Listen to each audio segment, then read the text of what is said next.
Hello students, welcome to Magnet Brains. मैं हूं प्रियंका दुदानी और teacher for class 11th and 12th business studies. हमने recently एक बहुत ही अमेजिंग सी सीरीज़ चालू की थी स्टूडेंट्स, जिसका नाम है exam based case study series. And इस सीरीज़ में मैं आपको हर चैप्टर के बिजनेस स्टडीज़ के 10 केस स्टडी क्वेश्चंस करवा रही हूँ, क्योंकि आपका जो मेन पेपर होता है एग्जामिनेशन का, इसमें मैक्सिमम जो क्वेश्चंस आते हैं वो केस स्टडीज से ही आते हैं। Almost 44 to 46% of the paper is filled with case studies. So इसलिए केस स्टडीज़ की पकड़ होना बहुत ज़रूरी है स्टूडेंट्स। सो आप सभी का वेलकम है मैग्नेट ब्रेन्स के इस अमेजिंग प्लेटफॉर्म पर, जहां पर आज हम सॉल्व करने वाले हैं या क्रैक करने वाले हैं class 11 chapter number 3 private public and global enterprises की केस स्टडी नंबर 4। एंड हमने ऑलरेडी इस चैप्टर की 3 केस स्टडीज़ कर चुके हैं। अगर आपने नहीं देखी तो इसी यूट्यूब चैनल के प्लेलिस्ट सेक्शन पर जाइए, आपको सिस्टमैटिकली सारी केस स्टडीज़ मिल जाएंगी। आप सब जिस प्लेटफॉर्म पर हैं, ये है मैग्नेट ब्रेन्स प्लेटफॉर्म। ये 100% free high quality education platform है, जहां पे हम आपको क्लासेस प्रोवाइड करते हैं from KG to class 12th for CBSE board English medium. And हमारा एक और चैनल है स्टूडेंट्स, जहां पे हम आपको क्लासेस प्रोवाइड करते हैं from class 6 to class 12th for Delhi, UP, Bihar, MP and Rajasthan board. जितनी भी क्लासेस आपको मैग्नेट ब्रेन्स के प्लेटफॉर्म पे मिल रही हैं, these are fully organised and we also provide you daily practice problems along with it. E notes and e books भी आपको मिल जाएंगे, जिसकी लिंक डिस्क्रिप्शन बॉक्स में प्रोवाइडेड है। चलिए स्टार्ट करते हैं स्टूडेंट्स आज की केस स्टडी जो है जॉइंट वेंचर के बारे में। So joint venture Bharti Airtel entered 2005। Bharti and Airtel, Bharti and Airtel, ये दो कंपनीज हैं। Bharti and Airtel entered 2005 as the biggest players in the telecom sector. So 2005 में टेलीकॉम सेक्टर में भारती और एयरटेल दो सबसे बड़े प्लेयर थे। ठीक है, Airtel with 15 million customers is one only of Bharti's ventures. ठीक है, तो एयरटेल के कस्टमर्स कितने हैं? 15 million. Now Beetel the telephone brand under Bharti Teletech keeps them firmly grounded on the landline front as well. तो यहाँ पर एक बीटल है जो लैंडलाइन सेक्टर में बहुत पॉपुलर है। Now Bharti's Telesoft established in 1999। तो भारती का टेलीसॉफ्ट जो है ये 1999 में चालू हुआ था। ये वैल्यू एडेड सर्विस प्रोवाइड करता है, सोल्यूशंस प्रोवाइड करता है, इवन वायरलेस एंड वायरलाइन दोनों कैरियर्स अक्रॉस ग्लोब आज प्रोवाइड करता है। Today finds presence in 25 countries with over 100 networks and power services to 50 million subscribers. तो आज इनकी इस लेवल की ग्रोथ है। ठीक है, they are on the outsourcing bandwagon as the Teletech services India as collaboration between Bharti and Teletech Holding INC, which provides a standard customer solution and back office support. तो यहाँ पर students case study थोड़ी और आगे बढ़ी। यहाँ पे बोला गया कि they are on the outsourcing bandwagon as well. Outsourcing मतलब वो अपने कुछ काम बाहर से करवा रहे हैं, यानी जो नॉन कोर एक्टिविटीज होंगी वो आउटसोर्स कर रहे हैं। ठीक है, तो outsourcing bandwagon as well as Teletech services in India, a collaboration between Bharti and Teletech, मतलब भारती और टेलीटेक आपस में जुड़ चुके हैं अब। ठीक है, अब इससे क्या प्रोवाइड हो रहा है? Standard customer solution and back office support. Field Fresh Foods is Bharti's venture where Elro holding to export farm fresh agriculture products exclusively to markets in Europe। मतलब आपने देखा कि भारती एयरटेल ने टाई अप्स करके जॉइंट वेंचर में साथ में आके कितना ज़्यादा एक्सपैंड कर लिया है ना। तो भारती और एयरटेल जब एंटर हुए थे, टेलीकॉम सेक्टर के बड़े प्लेयर्स थे। और लास्ट लाइन से आपको ये पता पड़ रहा है कि Field Fresh Foods is Bharti's venture with Elro, यानी भारती ने फील्ड फ्रेश फूड्स के लिए ये जो वेंचर है चालू किया एलरो के साथ, जो कि क्या था? एक्सपोर्ट करता था farm fresh agriculture products exclusively to market in Europe and USA. मतलब वो फूड इंडस्ट्री में भी जा चुके हैं।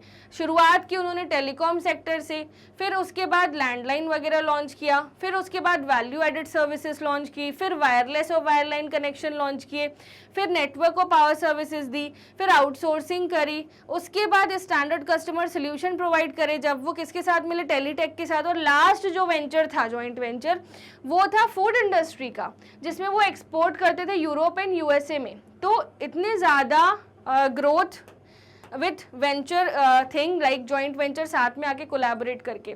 Explain the concept of joint venture. So Bharti Airtel और भारती एलरो, भारती टेलीसॉफ्ट, इस सब से हमें ये पता चला कि भारतीय कंपनी जो है उन्होंने बहुत सारी कंपनीज के साथ टाई अप कर करके अपने आप को आगे बढ़ाया। आज वो 25 कंट्रीज में स्प्रेडेड है। तो जॉइंट वेंचर का मतलब क्या होता है? जॉइंट वेंचर का मतलब मान लीजिए ए और बी, ए कंपनी है, बी कंपनी है, ये लोग बनाते हैं, ये लोग करते हैं कंस्ट्रक्शन ऑफ बिल्डिंग और ये लोग रॉ मटेरियल सप्लायर हैं, ठीक है, फॉर कंस्ट्रक्शन पर्पसेस। तो इन दोनों ने आपस में हैंड्स ज्वाइन करे एंड गवर्नमेंट का एक प्रोजेक्ट आ रहा था, मेट्रो प्रोजेक्ट। तो मेट्रो बनाने के लिए इन लोग ने, सरकार का जो टेंडर है उसे पास हुआ था, इनका टेंडर जो है वो अप्रूव हो गया, मतलब अब ये लोग मेट्रो बनाएंगे, मेट्रो बन जाएगी, इनका काम खत्म। तो जॉइंट वेंचर यही होता है जब दो लोग साथ मिलके आते हैं किसी काम के लिए एंड फिर वो काम खत्म हो जाता है, बस, ठीक है, और उनका जॉइंट वेंचर भी खत्म। When two or more firms join together for a common purpose, ठीक है, and mutual benefit, it is known as joint venture. The two organization may be private, government owned or a foreign company. तो किसी भी तरीके की दो organisations हो सकती हैं। जॉइंट वेंचर में टेक्नोलॉजी शेयर होती है, कैपिटल शेयर होती है, ह्यूमन रिसोर्सेज शेयर होते हैं, रिस्क रिवॉर्ड सब शेयर होता है। अगर हम ब्रॉडर सेंस में देखें, joint venture is pooling of resources and expertise by two or more business to achieve a particular गोल।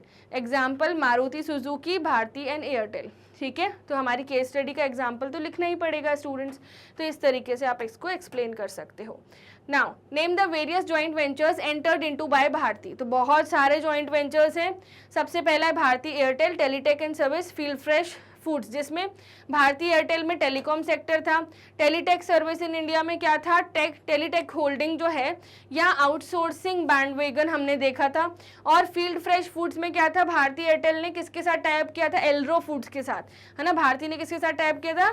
एलरो। ये क्या करते हैं? फूड प्रोडक्ट्स को एक्सपोर्ट करते हैं यूरोप एंड यूएसए में। आई होप स्टूडेंट्स ये भी आपको अच्छे से समझ में आ चुका है। एंड थर्ड क्वेश्चन पे आते हैं। What advantages can Bharti get by entering into joint ventures with different organization? तो भारतीय कंपनी को क्या एडवांटेजेस मिल रहे हैं? Increase resources and capacity. अगर वो टेलीटेक के साथ आ रहे हैं तो टेक्नोलॉजी उनकी इंक्रीज हो रही है, आउटसोर्स कर पा रहे हैं बहुत सारे प्रोडक्ट्स और कस्टमर सेटिस्फैक्शन बूस्ट हो रहा है, ठीक है। एलरो फूड्स के साथ आ रहे हैं तो फूड सेक्टर में वो एंटर कर पा रहे हैं, तो इंक्रीज रिसोर्सेज एंड कैपेसिटी। अब हम joining hands with the other enterprise helps in tapping up more resources and this enhances the capacity to grow and expand, ठीक है। access to technology, companies who do not have the capacity to develop their own technology join their hands with the other companies to access their technology। तो company जिनके पास जो खुद सक्षम नहीं होती हैं चीज़ों को लार्ज स्केल पे करने के लिए, वो दूसरों के साथ हाथ ज्वाइन करके एंड फिर दोनों साथ में मिलके आगे बढ़ते हैं। yes or no? this helps in improving the quality of products thereby saving time, energy and investment। I hope students ये वाला थर्ड क्वेश्चन भी आपको समझ में आया। बुलेट पॉइंट देख लीजिए एक बार, increased resources and capacity, and next bullet point है एक्सेस टू टेक्नोलॉजी। चलिए ये हो गई हमारी केस स्टडी का थर्ड क्वेश्चन का 2 पॉइंट्स, ठीक है। अब आते हैं थर्ड क्वेश्चन के थर्ड पॉइंट। अब हम क्वेश्चन किस बारे में पढ़ रहे थे, एक बार फिर से बता दे रही हूँ, एडवांटेजेस पढ़ रहे थे, ठीक है। सो थर्ड एडवांटेज है access to new markets and distribution networks. So नए मार्केट में हम एंटर कर पाते हैं। जैसे आपने देखा होगा एलरो फूड्स के साथ जब भारती ने टाई अप किया तो वो यूरोप और यूएसए के मार्केट में भी एंटर कर रहे हैं। So when two enterprise join their hands they are free to enhance or expand their market. For example, Indian company and Chinese company form a joint venture. This will help India company to sell its product in China and also Chinese company to sell its products in India. ठीक है। Establishing their own retail outlets may prove to be very very expensive. इसलिए साथ काम करना हमेशा better होता है, सब कुछ बढ़ जाता है। आई होप स्टूडेंट्स ये वाला पॉइंट भी आपको समझ आया। अब लो कॉस्ट ऑफ प्रोडक्शन। अब जो इंटरनेशनल कंपनीज हमारे भारत में इन्वेस्ट करती हैं, इसलिए इन्वेस्ट करती हैं क्योंकि हमारे यहाँ प्रोडक्शन का कॉस्ट बहुत ही कम है, चीप लेबर मिलता है। So international corporation quality products लेती हैं ग्लोबल मार्केट से at a low price because of their low cost and raw material, labour, technical workforce management, professional and excellence man power, ये सब हमारे भारत में बहुत सस्ता है, इसलिए जो फॉरेन कंपनीज हैं वो हमसे टाई अप करना चाहती हैं, ठीक है। अब नेक्स्ट एडवांटेज है established brand name.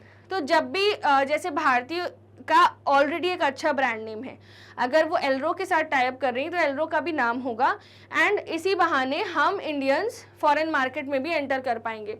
So when two businesses form a joint venture, one of the involved in parties can derive the benefit from the other's goodwill, which has been established as a market since long. तो अगर एक का पलड़ा बहुत भारी है, यानी एक का बहुत नाम है, तो उस नाम का एडवांटेज दूसरे को भी मिलेगा. ठीक है. Due to this fact there is ready market for the launch of product, thus a lot of investment is required for marketing is saved. अब इनोवेशन, जॉइंट वेंचर्स में क्या होता है, बिजनेसेस नए आइडियाज़ के साथ आते हैं, क्रिएटिविटी दिखाते हैं. सो इससे क्या होता है कि इनोवेटिव प्रोडक्ट की सेल बढ़ जाती है मार्केट में, और स्पेशली फॉरेन पार्टनर्स जो नए आइडियाज़ लेके आते हैं तो उनकी टेक्नोलॉजी बहुत अपग्रेडेड होती है. प्लस इंडियन मार्केट में अगर वो एंटर कर रहे हैं तो उनको रिसोर्सेज चीपर मिल जाते हैं. सो इससे बहुत ही अच्छा एक प्रोडक्ट निकल के आता है. So innovativeness is also the key. I hope students ये केस स्टडी आपको एकदम क्लियर है. सो जॉइंट वेंचर की case study is also important.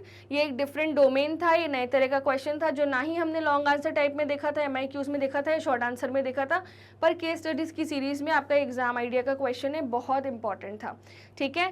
तो specifically attaching with the advantages part, so my opinion is you should have a grip over the bullet points. ठीक है. तो bullet points को याद रखने की कोशिश किया करो. So that's all for this video students. हम मिलते हैं नेक्स्ट सेशन में, बट जाने से पहले मैग्नेट ब्रेन्स इकलौता ऐसा प्लेटफॉर्म है जो आपको प्रोवाइड करता है हाई क्वालिटी एजुकेशन, वो भी 100% फ्री. CBSE बोर्ड की क्लासेस आपको इस चैनल पे मिलती हैं from KG to class 12th. And आपका एक और चैनल है आप सभी के लिए, that is Magnet Brains Hindi medium channel, जहाँ पर हम 6 to 12 तक की एजुकेशन आपको प्रोवाइड करते हैं for Delhi, UP, MP, Bihar and Rajasthan board. As well as students e notes and e books भी आपको मिलते हैं, जिसकी लिंक डिस्क्रिप्शन बॉक्स में प्रोवाइडेड है. ऐप और वेबसाइट पर आपको प्रोवाइड होते हैं fully organise complete courses along with daily practice problems.